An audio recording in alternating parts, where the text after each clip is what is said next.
Good evening, everyone. We'll call the meeting to order, and we'll begin with our land acknowledgement statement.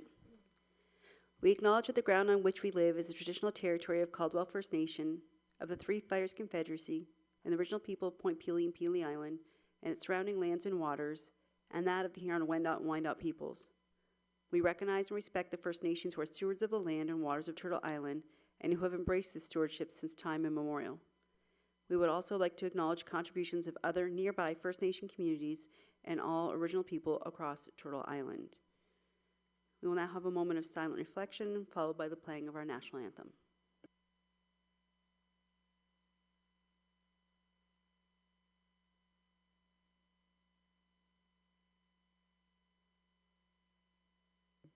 Please stand for the playing of the national anthem.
Okay, we'll begin this evening with adoption of our agenda for the August 26th, 2025 regular council meeting. Moved by Councillor Richo Spagnolo, support. Councillor Carrick, all in favor? And that carries. Any disclosures of pecuniary interest?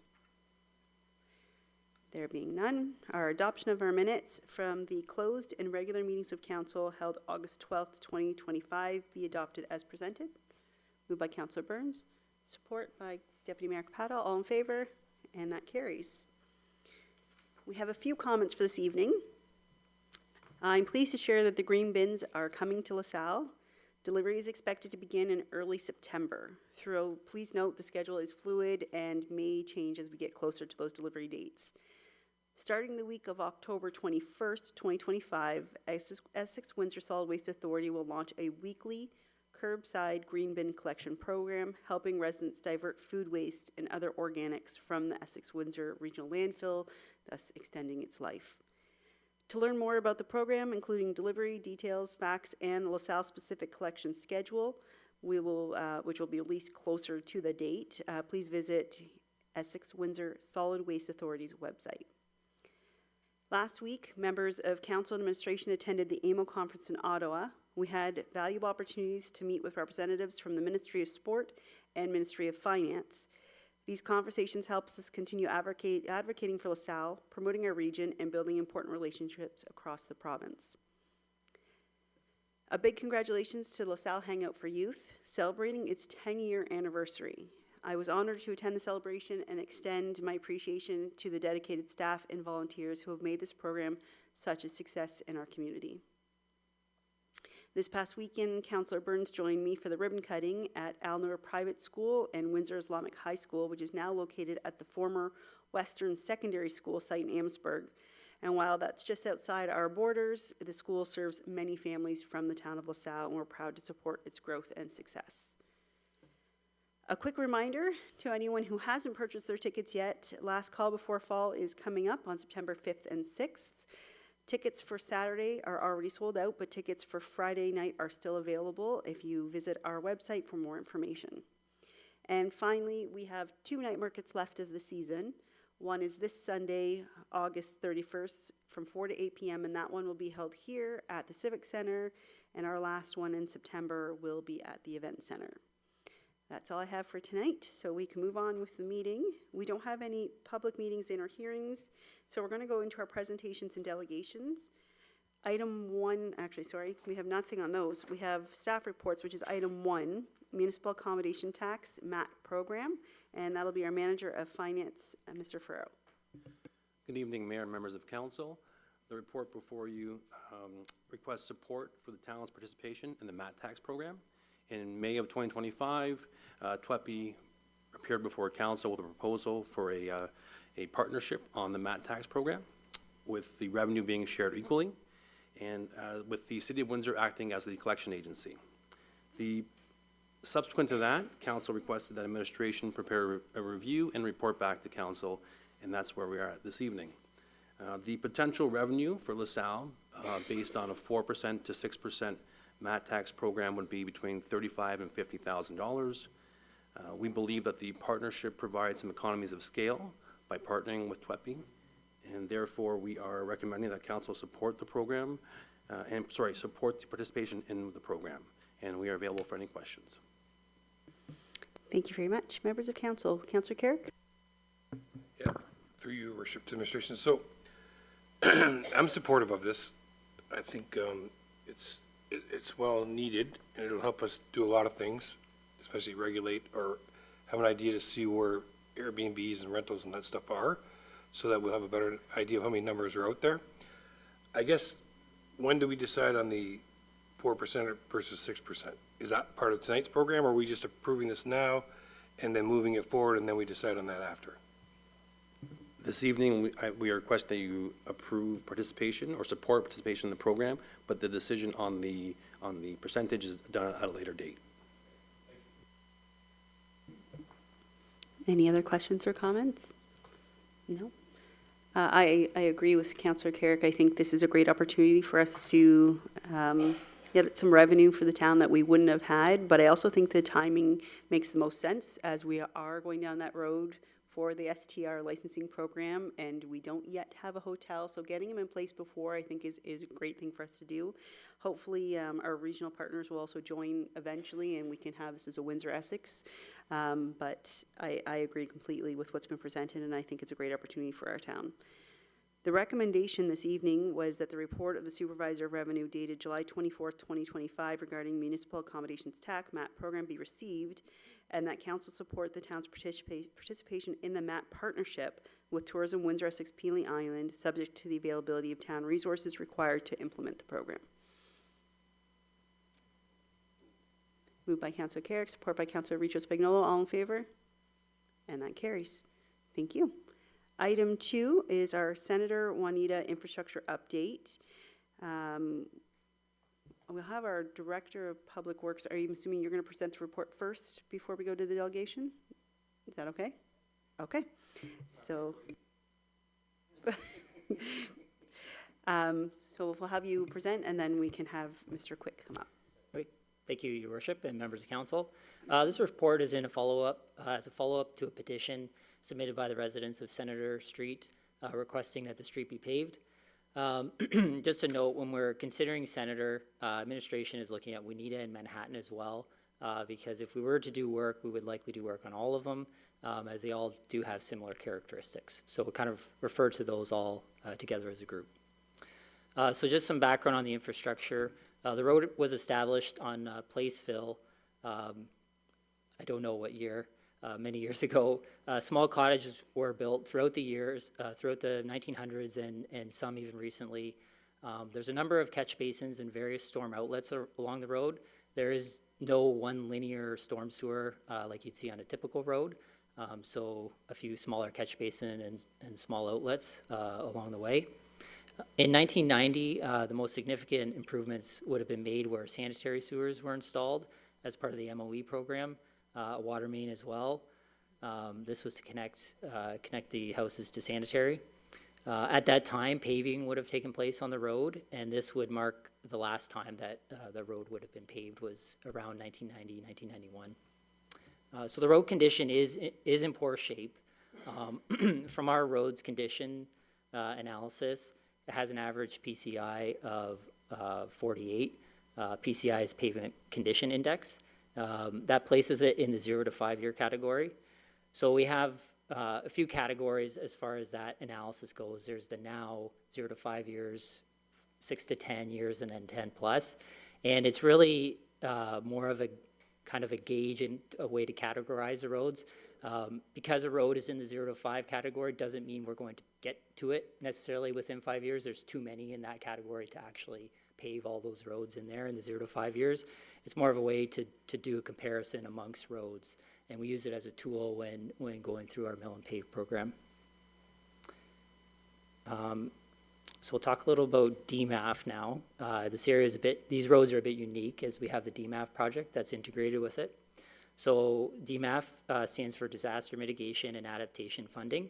It's a federal grant we received to reduce the flooding along the front road corridor in catchment areas.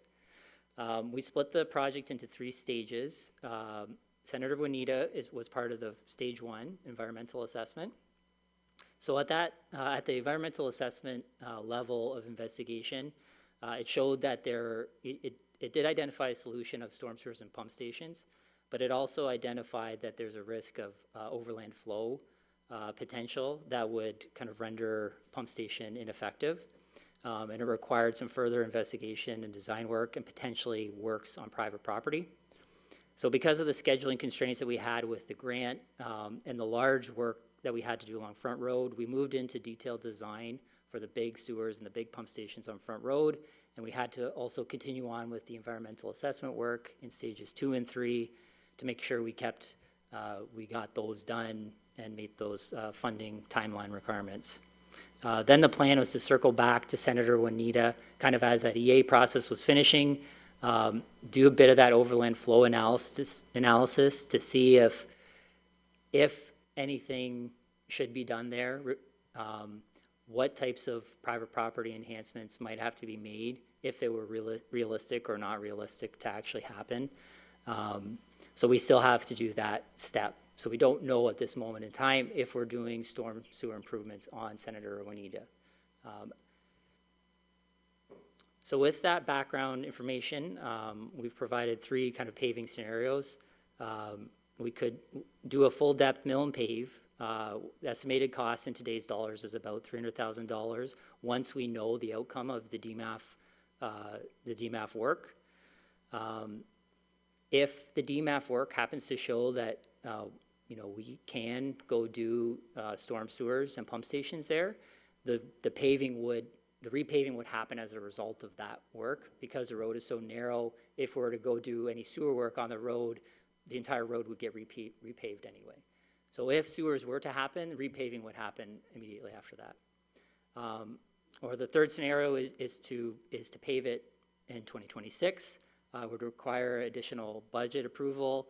The paving would then be potentially kind of a throwaway item if we did move forward with sewers. Or if we don't move forward with sewers, the pavement would stay. Or council may decide that we should abandon the idea of even investigating if sewers should go on Senator Juanita if we do repaving immediately. So administration is recommending that we complete our DMAF work. Once we know the answer to that question, we'll insert this road into our mill and pave program. Just another note that I think it was last year's budget, we committed to doing Broderick and Disputed Road for 2025 and 2026 in our mill and pave. So right now, 2026 would be Disputed Road. That would use our entire mill and pave budget. And then likely, in best case, we would be paving Juanita and Senator in 2027. So that's the report, and I'm available for questions. Thank you very much. I'm going to now ask Mr. Quick to come forward for his presentation. Yes. So we have 5 minutes for the presentation. I know they've kind of went through all of this with you already. I'll just give you, if you could turn on that mic in front of you here. That way people at home can hear you. Thank you and good evening, Council, Mayor Balash, appreciate being here again. I just wanted to recap the ticklers, and I really struggle, and I think our whole neighborhood struggles with the fact that we've highlighted key safety elements in our street, and we're talking 26, 27. So anyway, we'll go from here. Can you go to the first slide, please? Yeah, just content recap ticklers. I just wanted to re-energize and identify the reason we're here again, and we'll continue to come. Pictures and conditions of our road. Pictures tell 1,000 words, so I think last time we didn't have any pictures, so I brought some forth. Comparison of the LaSalle roads and needs according to the priority list. And then funding. We really struggle with just having such little allocation of funding, and we'll go into that in the presentation. So recapping, next slide, please. So just a recap, I'm not going to go through everything, but this slide really, let's see, safety. Just give me a second. Somehow they got a little. Yeah, so you were spot on. We were mid 90s, we thought, for the road. So that's 90 years or 30 years plus. It hasn't been touched. We just talk about here and the aging of our residents and the concern of that associated with that. We have highlighted 2 documented trips and falls, and we had another one again Saturday night with the same lady that's pictured here. Fortunately, her neighbors saw her fall and helped her up. There was 3 young men that helped her up. So that's the second fall for her. She's in her mid-80s, hip replacement, walks with a cane, walks everywhere, doesn't have a car. So I think our highlights of the safety concerns are real when it comes to trips and falls. The second slide, please. This just talks about the standing water. We've highlighted the problem with when it rains. Even this was after a light rain primarily, maybe rain for 5-10 minutes. The water just puddles everywhere, pools everywhere. It sits for days, depending on the duration of the rainfall. If you see the bottom left picture, the whole end of our street from basically the Kellys, so maybe 3 houses, 4 lots past the 3 houses, we had a full flood on our street for about a day and a half. We worry about, again, the stagnant standing water. And if you could go to the next slide quickly. I'm going to go quick through there because I only have 5 minutes. But the standing water, we talk about creating other safety concerns for our residents. There has been a real result. I highlighted at the end. I only found out last time. But we worry about the increasing risk with the standing stagnant water with mosquitoes and mosquito-borne illnesses to our residents. We talk about the defecation of the waterfowl and the contamination to the standing water. And sure enough, the Kellys lost a dog. Sherry's here to witness to stand behind that. Some days after drinking some standing water some years ago. So it's a real issue. We're not highlighting, fictitious issues. So safety, again, key driver for the priority of our council. Next one. The wear and tear on our streets. We just talked about the heavy load and provisioning to Fighting Island. This is the main corridor, the only corridor to do so. You can see the examples of the type of traffic flow. We have an abundance amount of traffic down this street continuously. Special events, you can see a picture we took there.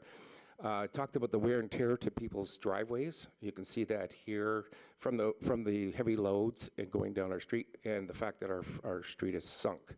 And it's cracking everybody's driveway, causing, again, other areas to call trip hazards.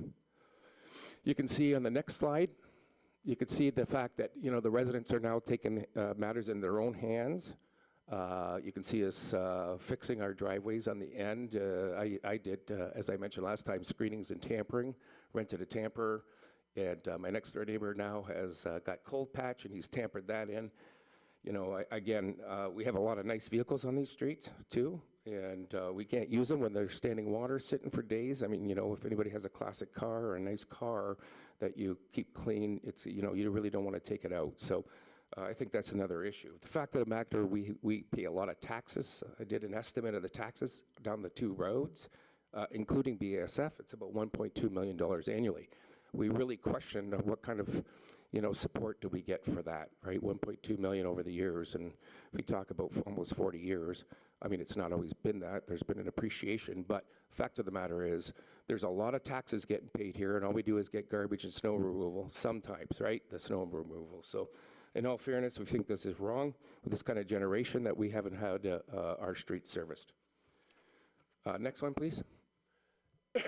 You can see the condition of our roads. I took pictures just to kind of highlight the fact that you can just see the degradation of our road. It's in dire condition, and it needs immediate assistance to get it corrected. Next slide, please. Thank you, Jonathan, for providing me the list of prioritized roadways. All I did was capture the now, do it now, and drove and assessed all the streets with the help of one of my neighbors. She did about 5, and I did the rest, but we'll go to the summary of the observations. Yeah, driving and documenting these strokes, the roads highlighted do now. Most streets appear to be in good to great condition compared to that of ours in Juanita. 4th Street was a comparable condition to ours. Streets have proper crowns, grades for adequate drainings. There was, and in fact, there was an error, and I think it was corrected here, with signs of no standing water. So there was, I went after that same rainfall, and there was no signs of any standing water versus our road. Entrance to driveways were all in good conditions. Many of the streets have much less traffic than us. Our streets have been pushed down the list. In fact, I think it's 1 to 5 years, Jonathan, and I think we're somewhere in the 100 to 150, inclusive of Juanita and Senator, excuse me, and defined to be done in 1 to 5 years. We really are pushing to move our street to a top priority immediately. And then we go to the next slide, and again, pictures tell 1,000 words.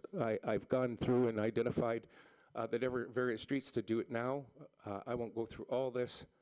There was a couple streets that really stood out at me. It was Miranda and St. Michael's, and I remember when that was done, I was just shocked that that was getting done. That was, I think it was last year when I saw that, and I scratched my head, and that's really what, after there was a couple falls on our street, that's what really put the burners behind me to get on this and really, like a dog on a bone, and I'm going to continue that way because I think if you look at all these roads, they're immaculate compared to ours, and they're in the list to do it now.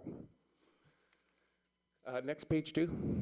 You can see I highlighted 4th Street. I think there's 2 or 3 houses there. That's it. There's a lot of there's a lot of roads that are almost seem like private roads with minimal to no residents on it. So, yeah, so I highlighted that one right. It was in pretty poor condition.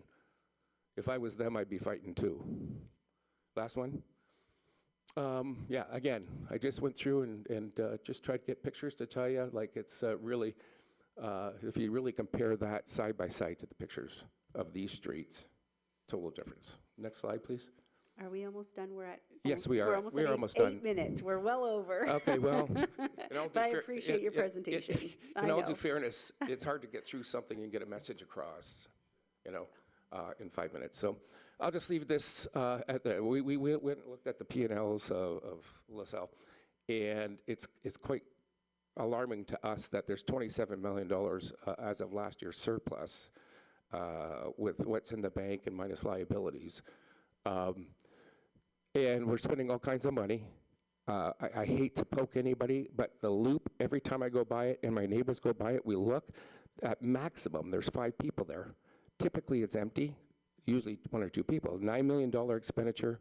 We can't get a couple $300,000 to do our street when there's a safety issue that's highlighted. It's a little alarming for us.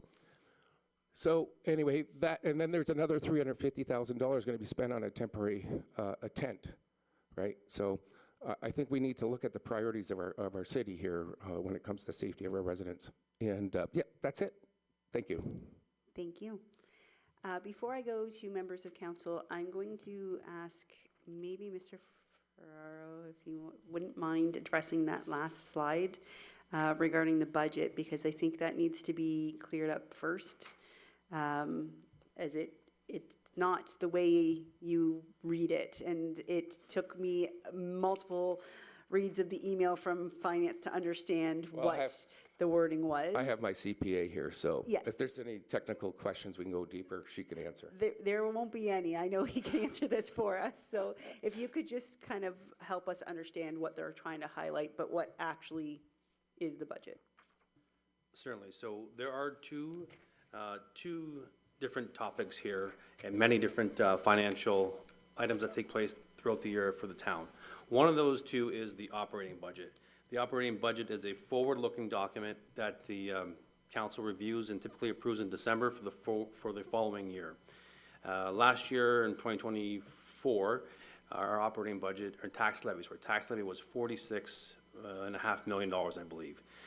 The surplus at the end of 2024 was about $165,000.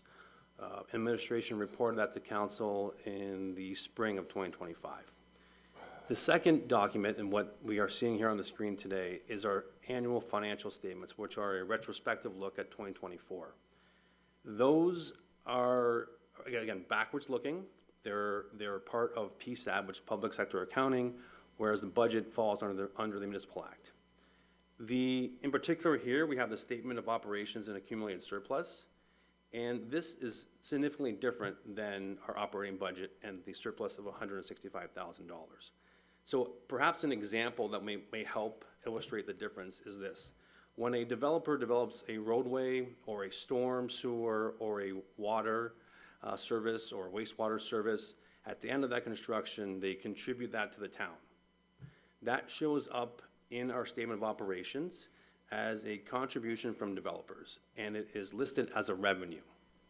Clearly, the developer paid for that, they made that, and they are contributing it to the town to maintain in the future. So, for example, on this page, there are contributions from developers of $24 million. There's some of those communities were Silverleaf, Huron Acres, and things of that nature in our community. There is no expenses listed on this page for that construction. So you can see where a significant surplus would exist because of that. The only expense listed here is the amortization expense, which is if it lasts us 40 years, we expense 1/40 of that every single year, right? So that is why there's a significant difference between the operating budget, where we raised tax money, and our surplus was about $165,000, in comparison to the financial statements, which are complete at the end of the year, and the surplus shows significantly higher. So Question, where would the $9 million or the $350,000 temporary tent for, where would that come out of which budget, your operating budget? Sir, I'm going to normally we'll just keep the questions through the chair, but usually we have to allow our administration to answer the questions and then council. The only reason I asked you the question was because I hate when misinformation gets spread. And I don't want people to assume the town has a $27 million surplus, because we absolutely do not. And that's why I was looking for that clarification for that. The other items you're speaking to come from either a reserve or a capital expense, or there may probably another more professional way of explaining than what I just did. But if you want to address that, and then we can continue on with the questions from council. certainly, so certain items come from the capital budget, the operating budget funds the capital budget, then in turn, the capital budget does pay for those items. But there is a significant difference between the operating surplus of 165 and then what you're seeing here on the financial statements, which are really taking into account non-cash items such as those developers' contributions. So that is why you're seeing such a significant annual surplus on these statements as opposed to the annual budget process. Thank you. Mr. Carrick, Councillor Carrick, I think you wanted to start? Sure. Well, I think we agree that the roads do need to be done. I guess the concern I have is there's three scenarios that were brought up. So if we do nothing and don't want to play in sewers down there, then we can look at repaving was one of the options, of my understanding. If we do the scenario, no storm DMAP improvements, okay, take place, the $300,000, we got that. The storm DMAP improvements are to take place, so that's scenario 2. So I guess it might be a little premature with the timing of that, but also understanding that those are low-laying areas, and if we do nothing and we repave it and the water table has come back up and we get more flooding, does it make a difference? I'm guessing I'm asking, and is there a reason why the pitch is so high as opposed to not so high as it for the running water to get off that? So that's why it sits and lays. And the last one is if we do nothing and we don't plan on doing sewers, I guess that's the big question. So would that be outside of the DMAF, or would we have to look at that? I just want to make sure that I'm understanding this fully. So whatever part we take out, there's a part that we're not going to be able to do, right? So sanitary sewers and storm sewers, is that right? That's what we would have, right? So I just want to make sure I'll let Jonathan answer the questions. I might have missed a couple, but maybe I'll try to clarify a little bit, and then if I miss something, please ask again. But, so to recap the three scenarios really quickly, wait until we know what's happening with DMAF, and either we pave it as a part of the DMAP project or pave it as a part of our mill and pave program. So either way, we pave it. If we're not doing any DMAP work, you're asking if there'll be a difference with the drainage. That road was never formally designed with a storm sewer, or the roadway was never formally designed. It just was, I'm guessing, somewhat of a laneway that eventually became a roadway and was paved. So there will never be the same level of storm drainage that we have on our typical like subdivision road. Would paving help?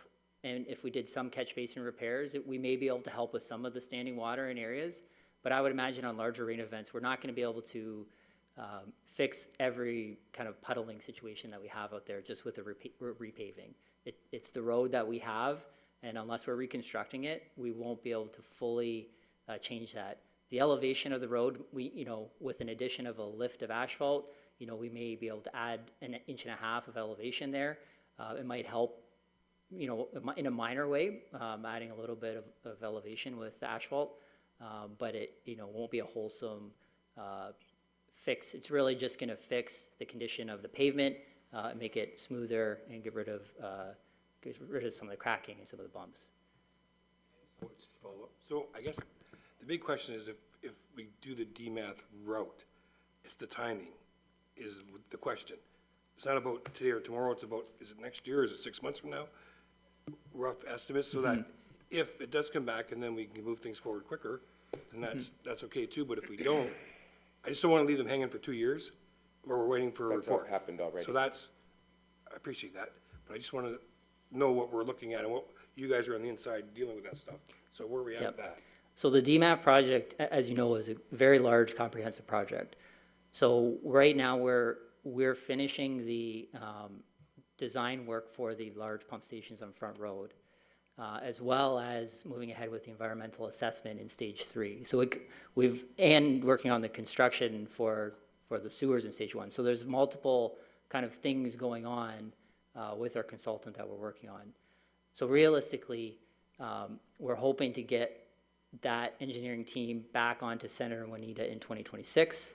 So we know in 2026 which direction we're going with Senator Juanita. At the same time, our mill and pave commitment for 2026 is disputed, and that's going to use the entire mill and pave commitment for disputed, the 1.5 million.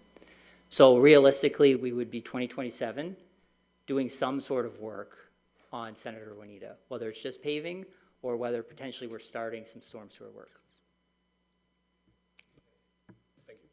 I've got Councilor Regis Bagnol and then Councilor Burns.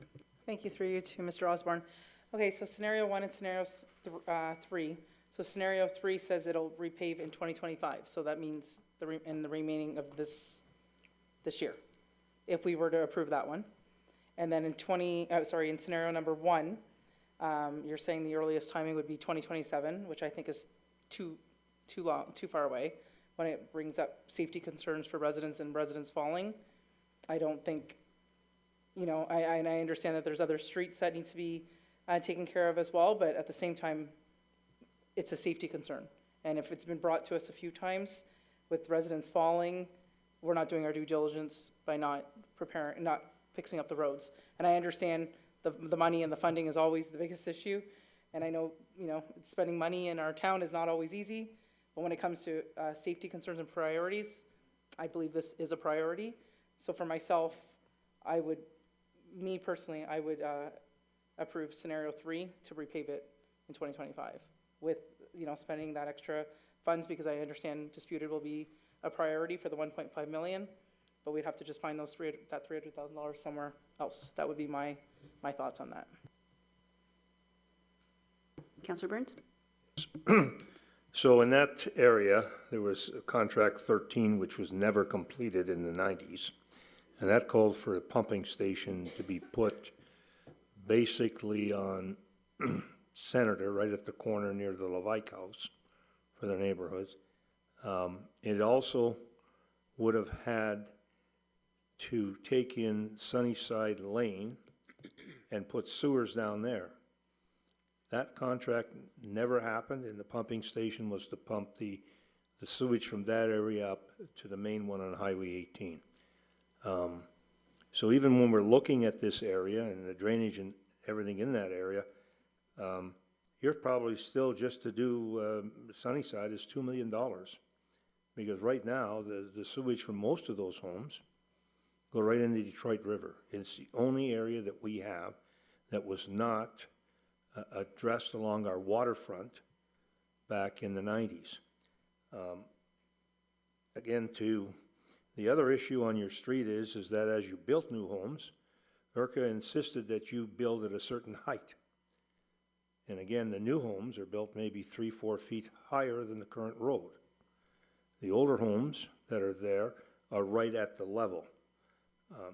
So I understand the safety concerns in that, but I can't see spending bad money after good money to put $300,000 down there, and in 18 months to 24 months, we're going to tear it up and have to do something far more invasive and far better for the whole region. So I will be voting against it just because of those concerns that I have. And I mean, it's part of the problem is Fighting Island, and their trucks going up and down there, which they have done for 30 years, and it is the primary access that's chewing up the road. They do once in a while use our docks over off of Laurier, but that's the only other area, and it's very, very minimal. So thank you for your presentation and the concerns of the neighborhood. Thank you. Any other questions or comments, Deputy Mayor Capata? Thank you, Madam Mayor. Through you to Jonathan, just to make sure I understand this, because I read this over a couple of times. If we go DMAF, if we don't go DMAF and we pave, there's a potential that, as my friend just said, that everything could be ripped up again. And I just want to make sure that I understand that. And the timelines, again, having driven that road myself and walked it, and I live in the neighborhood and walked it with the dog, I agree with this gentleman's presentation about the issue of safety. But to my learned colleague, I don't want us to do something today and then have to rip it up and redo it again tomorrow. So I want to make sure that I understand a workflow involving DMAF, addressing these neighbors' concerns in a fiscally responsible way so that we can address the safety that's been brought to us again tonight. Right, and I'm unable to provide clear direction on what's going to happen with DMAF because we do not have that information at the moment. Our engineering consultant needs to be assigned to do that work still, and with their with the capacity of all of the other projects we have on the go, we have not gotten to that yet. And that's why in 2026, we want to have our consultant look at this, look at that specific piece of DMAF. That was the plan to come back to this piece in 2026, review what the overland flow looks like, so we know if we're able to do storm sewers or not. So once we know that piece of information, then we can make a decision on moving ahead with just paving the road or moving ahead with DMAF work. So we're not in a position really right now to say go ahead with DMAF or don't go ahead with DMAF. We don't have that whole story yet. We need to get that information before we move ahead. Thank you. Mr. Mara? Thank you. Just to remind council, DMAF was a result of 2019 high water levels. If you remember, on Juanita and Senator, we had signs up that said no wake zone. The safety concerns of those residents at that time was dire.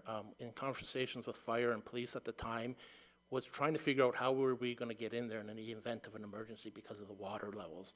And that was a result of the high water levels in the Detroit River. We had no ability to control it. It flowed back and forth freely. There's no way of stopping it. The drainage that's on Juanita, again, has been there for decades. And so, as Mr. Burns has mentioned, as Councilor Burns has mentioned, these were once private roads.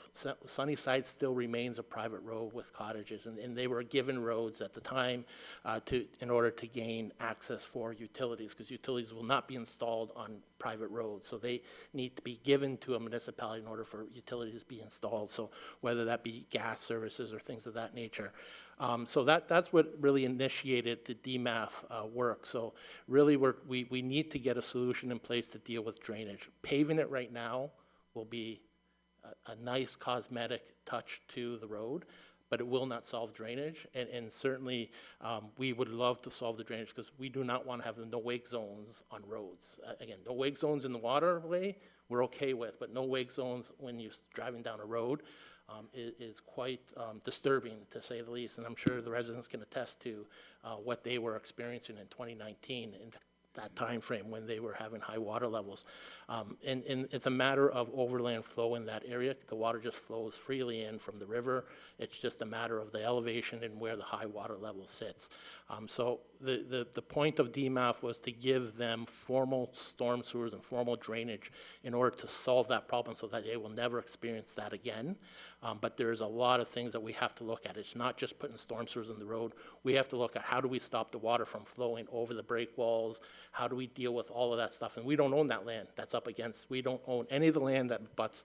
Very little do we own where land abuts the water. It's private residents' backyards where they're on the canals and things of that nature. So there's a lot of investigation work that needs to be done out there for both the public and private properties. It's going to be a joint venture between both the private citizens and the town in order to provide a solid solution that is dependable and reliable for them in the future and for all these future high water levels. Again, it's cyclical in nature.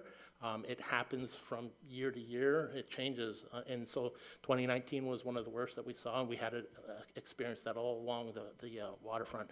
So really, the DMAF was meant to provide that solution. So if council wishes, we could pave, tear it out, or don't even look at DMAF in the area. We could also do that as well, but I wouldn't recommend any of that stuff. I would recommend that we look and see if we can find a solution for storm drainage in that area to provide a viable solution for the residents as a whole, and then deal with the outstanding things. And certainly there was mention about number of roads being paved and why they're being paved. And certainly the reason why we go out of order is based on future needs for infrastructure. So, you know, St. Michael Street in Miranda, we don't have any infrastructure needs, so paving it is just a straight mill and pave, go in, take off the surface layer and redo it. There is no need, and so we look at things, again, Montgomery is another one. We know there's infrastructure underneath that we need to get to, and that's why it's still sitting there as a lingering project, and council's well aware that we've done studies for that, and certainly we try to apply for grants, and there's a whole host of things. So again, the aspect of providing the drainage is a really important aspect for public safety in the essence of providing that service. You know, again, I remember having conversations with the fire chief on how are we going to get in there? Do we have vehicles with high enough wheelbases so that they're not flooding out while they're trying to get people in and out of there and things of that nature? So there's a lot of that conversation that has happened over the years, and we're trying to provide that solution to address a lot of safety issues relative to long-term safety issues and the interim safety issues. Deputy Mayor? Thank you, Your Worship. Supplemental for either of my administrative colleagues. So if we go to 2026, and I understand what has been explained to me, how long, when can the work start? And again, I realize you don't have a crystal ball, sir, and I realize it's weather dependent and so on and so forth. But looking at the condition of the roads, if you say it's going to be 2026, does that mean January 2026? If it's a mild winter, they can start? Or do they have to wait till March or May? Or I just want to make sure that I understand, because I hear, I've seen the road, I understand the condition, I understand as you two gentlemen explained, but I also understand these folks' safety concerns, and we have to try to find the best, most responsible thing, which is not to pave it and dig it up. So 2026, I just want to understand better what that means. 2026 would be more engineering work. Engineering work to determine what or if anything can be done as part of the DMAF project. 2026 is also the year we already have our 1.5 million mill and pave committed to Disputed Road. So if we did know the answer to our DMAF question partway through 2026, we don't have the budget at that time either, unless council wants to approve additional money for our mill and pave budget, as we've already pre-committed to doing Disputed Road in 2026. So theoretically, if we know in mid-2026 that there's no DMAF work that's going to happen, there may be a chance to complete some paving work later in the year. However, that would likely mean an increase to the mill and pave budget for 2026.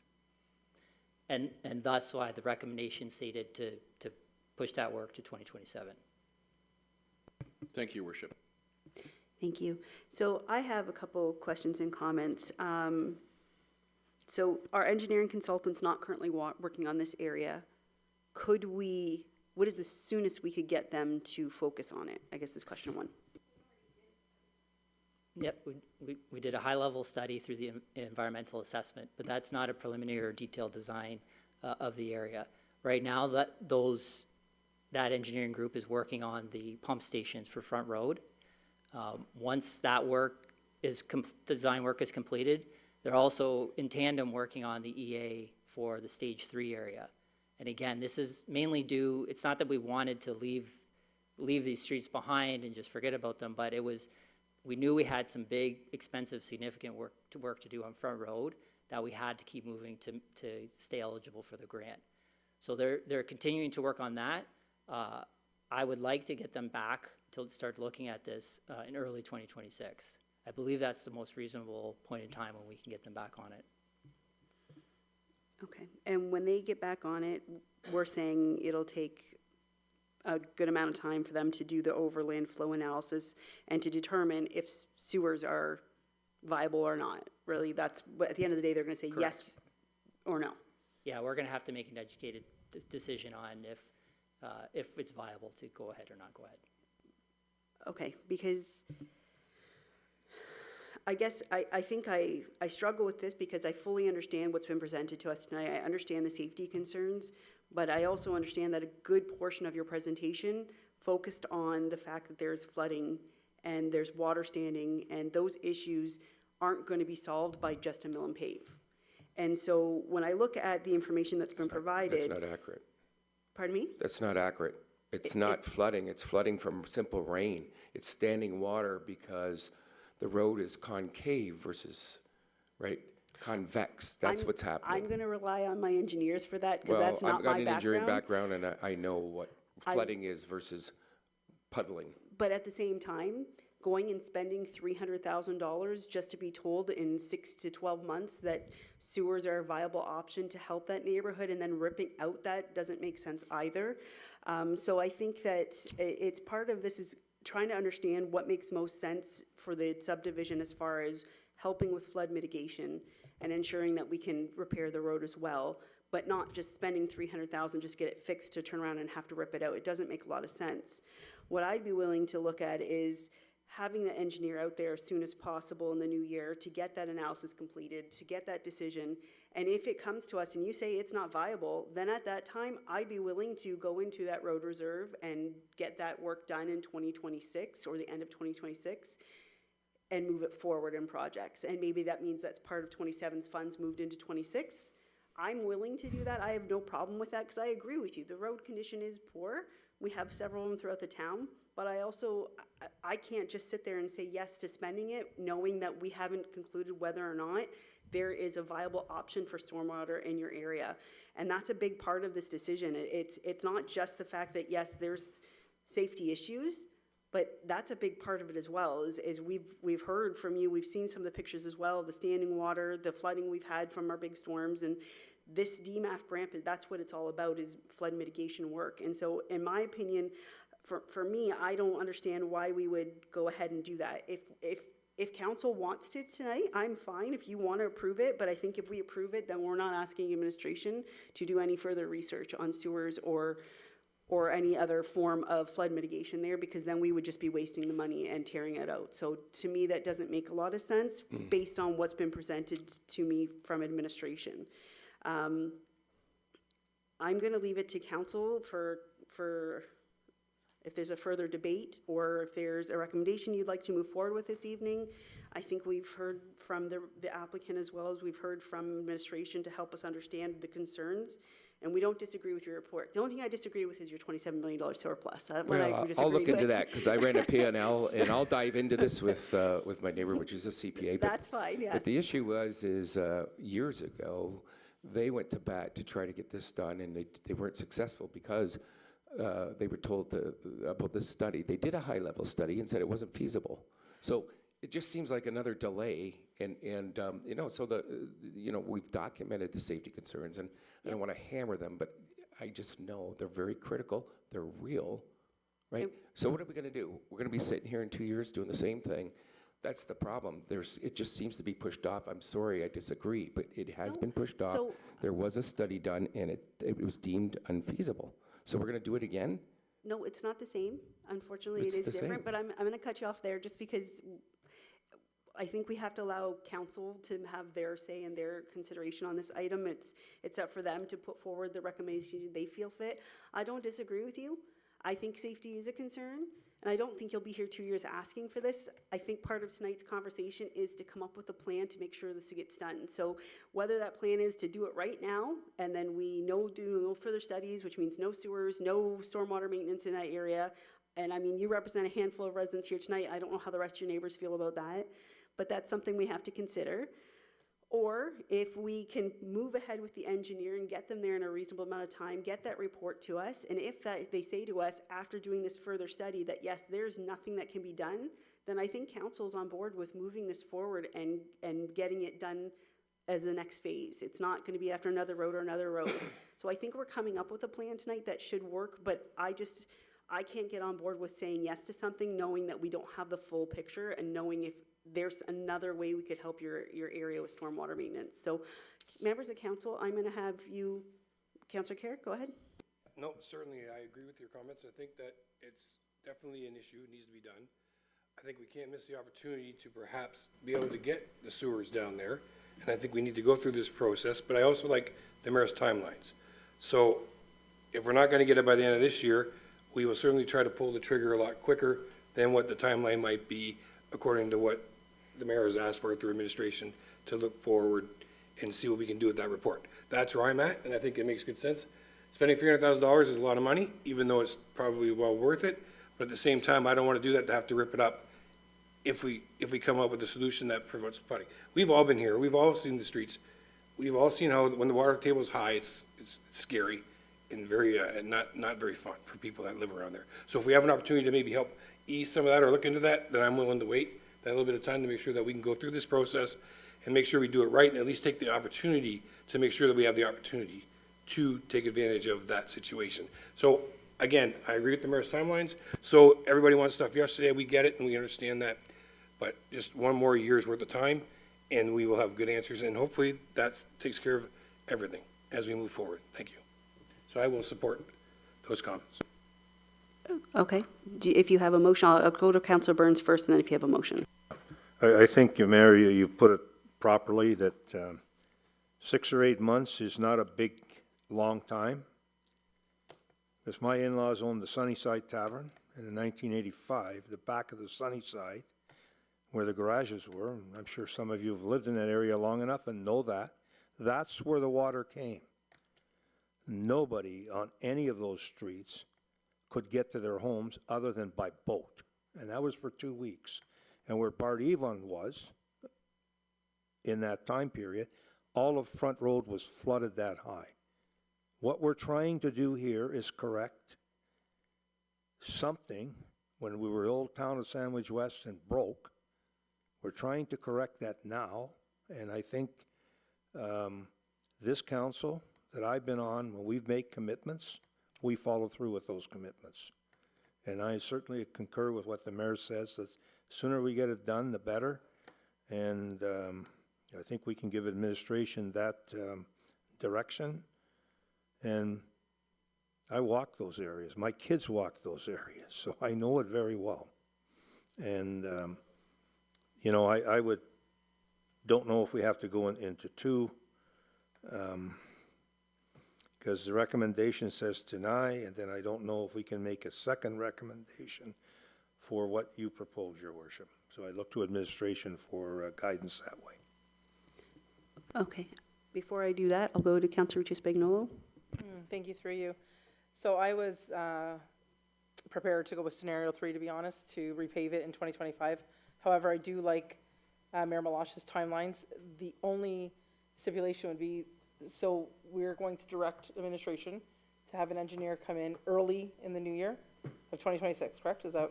If that's your motion. Yes. Mr. Mara has a comment on that. Okay, okay. If council is willing to amend the recommendation, it basically would say, upon the completion of the expedited DMAF engineering work. Again, it's still the engineering work. We will work with the engineers to try to expedite it in the fashion of, as what the mayor said, so that you could accept the recommendation the way it sits, and we would work on trying to expedite with the addition of expediting the engineering work for the DMAF, and we'll work with the consultant to see how fast we can get that expedited and try to meet those timeframes for mid-2026 to fall of 2026 with some potential answers. Okay, I think that's reasonable. The only question I do have is if DMAF, the environmental assessment, states that they are going to be taking care of that flooding area, how long will that take then? Like, is that going to be another couple of years, or is it going to be done in 2026 with our direction? Is basically what I'm, yeah. Go ahead. That will not be able to be done in 2026. Again, if work is going to occur out there, there is a number of environmental approvals. We got to work in the water. There's a whole host of things that the best we could probably hope for is 2027 with approvals by the time we get a contractor and tender it. So 2026, we'll do the investigation. By about mid-2026, we can understand what's happening, get an answer, yay or nay. If it's yes, we're proceeding with storm sewer work, we'll initiate that.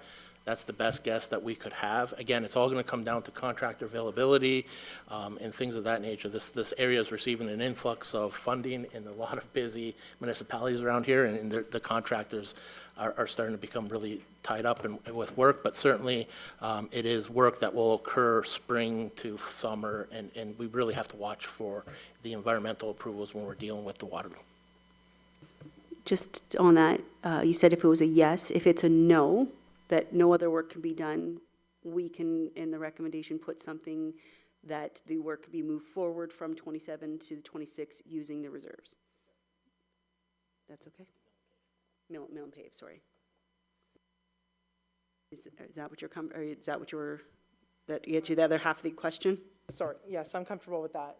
I understand the cosmetic part, but as you alluded to, if it's only going to take care of the cosmetic part, but not the flooding and the other issues and concerns that you have, then it really doesn't make sense. However, I was just thinking, get it done now just because of the safety concerns, and I get that part, that's very important. But then it doesn't really make sense if we have to tear it back up. But I do like your scenario of your getting it done in 2026. So really, it's less than a year away. If we can get it done in 2026 for you, hopefully it's even earlier in the year, then I think that's a good compromise as well.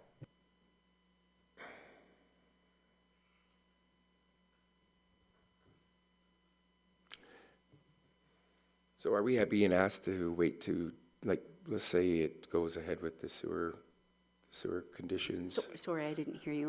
Yeah, I'm just trying to get my head around what we're really saying here, because it's very confusing to me. I think. So I'll read to you kind of the recommendation or the motion that council kind of has created to this point. So I won't read it to you, I'll actually summarize it for you. So what we're saying is we want to get that final engineer report to determine if there's something we can do for flooding. If that report comes back and they say, yes, sewers should be going in there, we can do that work, we'll go into the design phase, we'll do the EAs, but that means that work would be in 27. If they come back to us with a report next year and they say, you know what, it's not viable, sewers aren't going to go in, then council's asking administration to pull funds from the mill and pave reserve to get that work done on your street as soon as possible, hopefully by the end of 26, depending again on this timeline for that engineer's report. So we're trying to move forward as fast as we can, but we're not agreeing to doing the work, getting the report to find out we'd have to tear it out. And so that's where council has put that. That is kind of what's been formed here tonight. Okay? Can I just respond to that? Because if I think about the timing we're talking about the complexity of this, the lack of available contractors to do the work, chances are the work wouldn't start. I mean, we could probably do a rollback to how we started this first phase. I'm thinking, you know, at best, it's 2028 before they even start putting a shovel on the ground if there was. So we're expected, let's just say in the fact that there was the chance that the sewers can go in, which we've already been told 2 years ago with the high-level study, it's not. So we're going to do that again and just reconfirm that and waste more time, number one. But also, if it was to go forward, by chance, we'd have to wait till 2028 and live with the road conditions until that time frame, is what we're saying. That is right. Because Really? why would we do an improvement to a Well- road only to tear it out? Just to the safety concerns I've highlighted, and we've had issues, and, I mean, you know, God forbid something happens serious, because budgets will be out the window. You follow me, right? So, I understand what you're saying, Yeah. but council has to make the best decision they think for that area and for all the residents on the 3 streets we're discussing Well, why now. don't We're you not just- discussing yeah. one street. So Yeah. the motion I have put together based on the comments made by council, but I need a mover and a supporter so we can go ahead with the question. Your worship, read the motion and I'll second it. I'm going to have the clerk read it.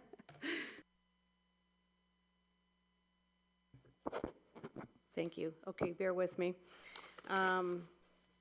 So we're going to receive the report of the Director of Public Works as presented. That administration continue with the expedited engineering work for the DMAF project. I can't read my own writing. I was writing so fast. So please, if we're going to get the engineer out there, I'm sorry, the consultant out there sooner than later. If the consultant says yes, that the sewers can be put in, then we'll have to go to the design phase and have an EA, I'm sorry, go ahead, Jonathan. I would maybe scratch the EA. Okay. We would not need the EA. We would Okay, just so need to we'd go do to the- detailed design and permitting. Okay, so we'd go to the design phase, and the work would, once everything's said and done, be in 2027. And if we cannot put sewers in, and it's not viable, we could start the project sooner for mill and pave, and we would pull the money from, and we'd do it as soon as possible by the end of 2026. Correct. Is that correct? Yep. Does that make sense to everybody? It does. I think we need Yeah. to mention, though, that those funds would be coming from that reserve, because it is not part of the 26 budget, because the 26 budget has already been committed. So I just think we need to make sure that it's clear that council is saying move the project forward using that. It would be 27 or the reserve. Council can decide where, but we're moving it forward either way. Okay? And council will decide on where the funds are being pulled at that time, correct? Okay. Okay. So, Councillor Burns, you were moving that? Yes. And I have a support. Councillor Carrick, all in favor? And that carries unanimously.